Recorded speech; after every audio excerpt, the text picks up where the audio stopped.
block of code. That means it's only used when it's asked to do something.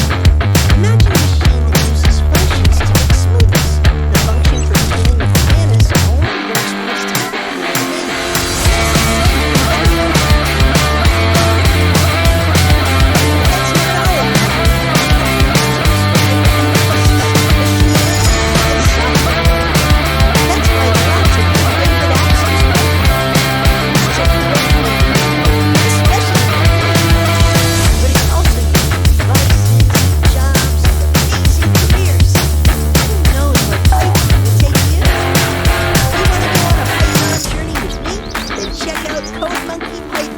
the courses to start learning now.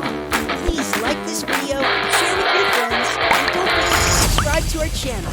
Thank you for watching. See you soon!